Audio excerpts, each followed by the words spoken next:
بسم اللہ الرحمن الرحیم۔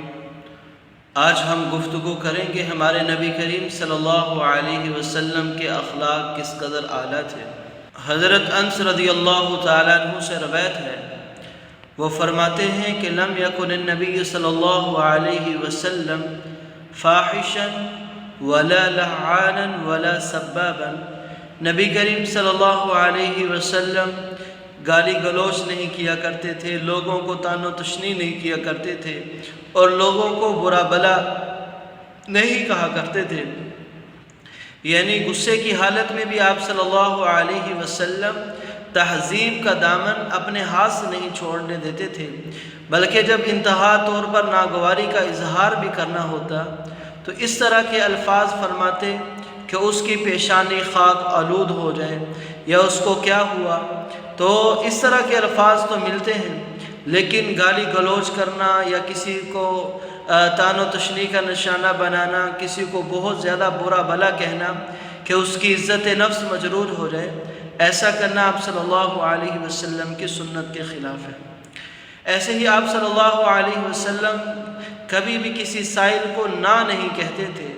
بلکہ ہمیشہ اس کی دلجوئی فرماتے تھے۔ اگر کچھ مل جاتا اسے عطا کر دیتے، اگر نہ ملتا تو کہتے میں وعدہ کرتا ہوں پھر کسی ٹائم میں آ کر لے لینا، تجھے عطا کر دوں گا۔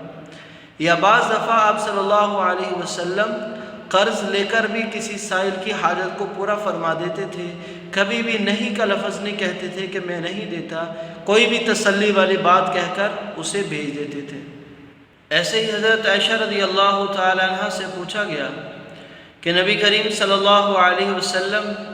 کیا گھر کے کام کاج کیا کرتے تھے، گھر کے کاموں میں عورتوں کی مدد کیا کرتے تھے؟ تو عائشہ رضی اللہ تعالیٰ عنہ فرمانے لگی کہ ہاں، نبی کریم صلی اللہ علیہ وسلم گھر میں آتے ہی ہماری مستورات کے ساتھ کام میں شریک ہو جاتے، جب نماز کا وقت ہوتا تو کام کو چھوڑ کر مسجد تشریف لے جاتے،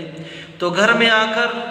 بیوی بچوں کے ساتھ، گھر میں بیوی کے ساتھ کام کاج میں ہاتھ بٹھانا آپ صلی اللہ علیہ وسلم کی بڑی ہی عظیم سنت ہے۔ گھر میں مہمان آ گئے ہیں، یا کام زیادہ ہے، یا کپڑے دھو رہے ہیں گھر والے، یا برتن زیادہ ہیں،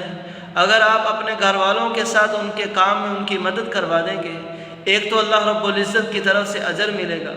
دوسرا نبی کریم صلی اللہ علیہ وسلم کی عظیم سنت پر عمل ہوگا تو آپ صلی اللہ علیہ وسلم کے ساتھ محبت کا اظہار ہوگا، تیسرا میاں بیوی میں آپس میں الفت اور محبت قائم ہوگی،